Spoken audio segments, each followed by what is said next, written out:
আসসালামু আলাইকুম, আশা করছি সবাই ভালো আছেন। আজকে খুবই গুরুত্বপূর্ণ একটা বিষয় নিয়ে আপনাদের সাথে কথা বলবো। তো আশা করি সবাই ভিডিওটা শেষ পর্যন্ত দেখবেন। বিশেষ করে যারা আমরা মুসলিম আছি, আমাদের জন্য এটা খুবই গুরুত্বপূর্ণ। তো আমরা সবাই জানি আমাদের যাদের জাকাত দেওয়ার মতো ইনকাম আছে তাদের প্রতি বছরই জাকাত দিতে হয়। তো অনেক সময় আমরা এই জাকাতের টাকাটা কীভাবে হিসাব করতে হয় বা কত টাকা আমার জাকাত আসছে সেটার হিসাবটা আমরা অনেক সময় করতে পারি না। তো আমি আজকে একটা ওয়েবসাইট দেখাবো যেখান থেকে আপনারা খুব সহজেই জাকাতের হিসাবটা বের করতে পারবেন এবং নির্ভুলভাবে মোটামুটি বলা যায় আপনি আপনার জাকাতটা আদায় করতে পারবেন। আমি মোবাইল থেকে দেখাচ্ছি। মোবাইল এবং ওয়েবসাইট দুই জায়গায় একই রকমের সিস্টেম, একইভাবে আপনি হিসাবটা করতে পারবেন। তো কারণ দুই জায়গায় অপশনগুলো একই। তো প্রথমে আমরা যেটা করব, আপনি মোবাইলে হোক বা ল্যাপটপে হোক আপনি একটা ব্রাউজার ওপেন করবেন। ব্রাউজার ওপেন করে একটু নিউ ট্যাব ওপেন করবেন। এখানে গিয়ে লিখবেন জাকাত ক্যালকুলেটর আসুন্না ফাউন্ডেশন, এটা লিখে সার্চ করবেন। প্রথম যে ওয়েবসাইটটা আসবে আসুন্না ফাউন্ডেশনের, ওই ওয়েবসাইটের উপরে ক্লিক করবেন। ক্লিক করলেই দেখবেন যে এখানে আসুন্না ফাউন্ডেশন তাদের ওয়েবসাইটে জাকাত ক্যালকুলেশন করার জন্য একটা ফর্ম দিয়ে দিছে। এই ফর্মটা ফিল আপ করার মাধ্যমেই আমরা মূলত জাকাতের হিসাবটা বাইর করতে পারবো। এখানে দেখেন একটা হোয়াটসঅ্যাপ নাম্বার দেওয়া আছে। আপনি যদি চান যে তাদের সাথে কথা বলে, সরাসরি কথা বলে আরও বিষয় ক্লিয়ার হবেন, তাহলে আপনারা এই হোয়াটসঅ্যাপ নাম্বারটাতে যোগাযোগ করতে পারেন। পাশাপাশি আপনি এখানে অনলাইনে যেভাবে করবেন আমরা একটা এখন করে দেখাই। এখানে দেখেন জাকাতের নিসাব হিসাব দেওয়া আছে 84,000 টাকা। এখানে দুইটা অপশন দেওয়া আছে, অর্থাৎ 1 এবং 2। আমরা প্রথমে 1-এর ঘরে যা চাইছে সেগুলো ফিল আপ করবো, তারপর নেক্সট পেজে 2 নাম্বার ঘরে আসবে, ওখানে যা চাইছে সেগুলো যদি আমাদের সাথে মিলে সেগুলো লিখবো, যদি না মিলে সেগুলো খালি থাকবে। প্রথমেই দেখেন এখানে লেখা আছে জাকাতের বর্ষ। এটাতে দুইটা বর্ষ আছে। আপনি যদি হিজরি ক্যালেন্ডার ব্যবহার করতে চান তাহলে হিজরি ক্যালেন্ডার সিলেক্ট করবেন, আর যদি ইংরেজি ক্যালেন্ডার ব্যবহার করতে চান তাহলে ইংরেজি ক্যালেন্ডার সিলেক্ট করবেন। তাই আমি ইংরেজিটা সিলেক্ট করলাম। এখানে হচ্ছে যে তারিখে আপনার জাকাত বর্ষ পূর্ণ হবে, অর্থাৎ আপনার টাকার উপর যেই টাকার উপরে জাকাত হয়েছে সেই টাকাটা মানে সেই সম্পদটা মোটামুটি 1 বছর থাকলেই তো আমাদের জাকাত দেওয়া লাগে। যেই দিন 1 বছর পূর্ণ হবে, মানে যে দিন থেকে শুরু হয়ে যে দিন এসে 1 বছর পূর্ণ হবে সেই সালটা, সেই ডেটটাকে সিলেক্ট করতে হবে। সাপোজ আমি সিলেক্ট করলাম আজকের ডেট, মানে আমার মার্চের 24 তারিখ 2025 সালে আজকের দিনে আমার জাকাত বর্ষটা পূর্ণ হবে, তাহলে আমি এটা সিলেক্ট করলাম। এবার দেখেন এখানে আপনার যদি স্বর্ণ থাকে সেই স্বর্ণ কী পরিমাণ আছে, সেটার বর্তমান মূল্য কত সেটা আপনাকে এখানে লিখতে হবে। এখন আমি হয়তো বা আজকে মার্কেট রেট নাও জানতে পারি, সেক্ষেত্রে আমরা যেটাকে ক্লিক করব, এই যে আজকের হিসাব মূল্য হিসাব করতে এখানে ক্লিক করুন, এটার আমরা একটা ক্লিক দিব। ক্লিক দিয়ে আমরা এখানে আমাদের যে যে জিনিসগুলো আছে সেগুলো এখানে লিখবো। সাপোজ এখানে লেখা আছে কানের দুল, তাহলে আমি লিখে নিলাম কানের দুল পরিমাণ দিয়ে এখানে আমরা বড়ি করে দিব।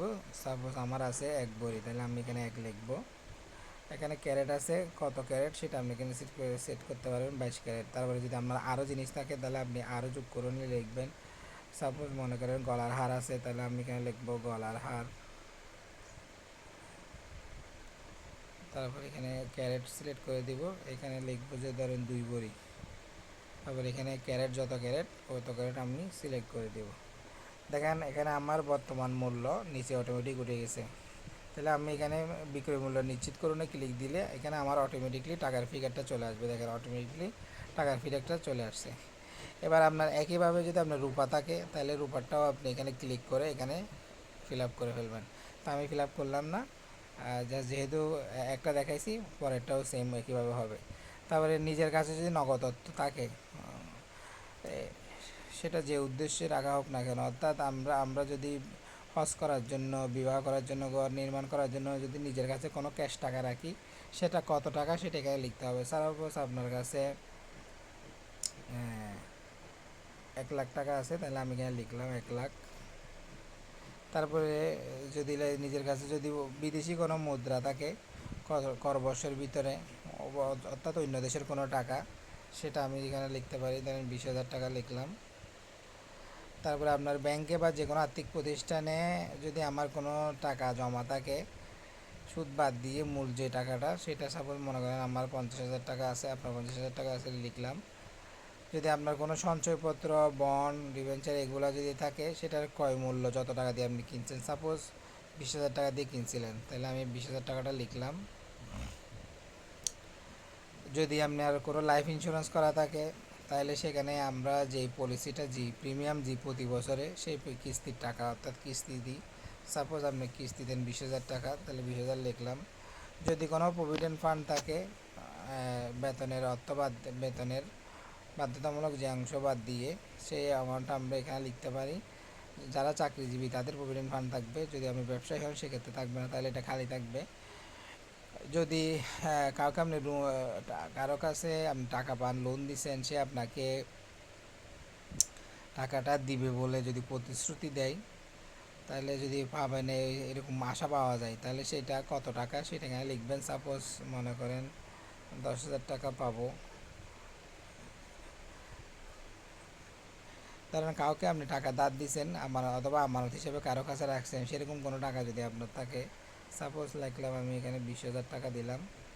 আপনার যদি কোনো বা আপনি যদি ভাড়াটিয়া হন, কোনো যদি সিকিউরিটি মানি যদি দেন, ধরেন আমরা অনেক সময় ঘর ভাড়া 2 মাস 3 মাসের অ্যাডভান্স দিই, যদি দোকান নিয়ে থাকি, দোকানের সিকিউরিটি মানি হিসাবে একটা সালামি যেটাকে বলি আর কি, সালামি দিয়ে থাকি, এরকম কোনো টাকা যদি থাকে সেটা এখানে লিখবেন। আর যদি না থাকে তাহলে বাদ। তারপর এখানে 12 নম্বরে আছে, দেখেন ভাড়া ব্যতীত অন্যান্য ক্ষেত্রে আমানতের জন্য প্রযোজ্য, অর্থাৎ এটাও এরকম ভাড়া না কিন্তু আমানতের জন্য এরকম কোনো টাকা দিয়েছেন, সেরকম কিছু থাকলে এখানে লিখবেন। আপনার ব্যাঙ্ক অ্যাকাউন্টে, ডয়ারে বা আলমারিতে যে কোনো জায়গায় যদি কোনো নগদ টাকা থাকে বাসায়, সেটা এখানে লিখবেন। সেটা যদি আপনি এখানে নগদত্বের যে ঘরটা আছে উপরে একটা নগদত্ব ছিল, সেখানে যদি টাকাটা যুক্ত না করেন তাহলে এখানে লিখবেন। যদি ওখানে থাকে তাহলে এখানে লেখার দরকার নেই। তারপর এখানে দেখেন ক্রেতাদের থেকে পাওনা ব্যবসায়িক পণ্য বিক্রয় বাবদ, অর্থাৎ আপনি যদি ব্যবসায়ী হইতে থাকেন, কাউকে মাল বিক্রি করছেন, সে বাকি আছে, বকেয়া টাকা আছে, সেটা কত টাকা সেটা এখানে লিখবেন। বিক্রয়ের জন্য যদি কোনো রেডি পণ্য, উৎপাদিত পণ্য, কাঁচামাল এই ধরনের কোনো কিছু যদি আপনি পাইকারি একত্রে বিক্রি করেন, সেই বিক্রয় মূল্যটা এখানে লিখবেন। এভাবে লাভে ট্রেডিংয়ের উদ্দেশ্যে যদি ক্রয়কৃত কোনো কিছু থাকে সেটা এখানে লিখবেন। সেটা কি হইতে পারে, জমি হইতে পারে, প্লট হইতে পারে, গাড়ি হইতে পারে, বাড়ি হইতে পারে। আর আপনার পার্টনারশিপ ব্যবসা যদি থাকে, জয়েন্ট স্টক, যৌথ মূলধনী ব্যবসা যদি থাকে, সেটা আপনি এখানে লিখবেন আপনার শেয়ার কত। তারপরে যেটা আছে একইভাবে এটাও একই কথা, মূলধনী যদি একটা হচ্ছে ব্যবসা, আরেকটা হচ্ছে আপনি বিনিয়োগ করছেন, সেটা যদি কোনো কিছু থাকে এখানে লিখবেন। শেয়ার মার্কেটে যদি কোনো লাভ করেন সেটা এখানে লিখবেন। ডিভিডেন্ড পেলে সেটা এখানে লিখবেন। এগুলো এভাবে লিখে, যদি না থাকে খালি থাকবে, তারপরে নেক্সট ধাপে ক্লিক করবেন। দেখেন নেক্সট ধাপে চলে আসছে। নেক্সট ধাপে আসার পর এখানে 2-এর মধ্যে আসার পরে এখানে আপনার চিকিৎসার বা অন্য কিছুর জন্য যদি থাকে, ঋণ নেওয়ার প্রয়োজন হয়, সেটা এখানে লিখবেন।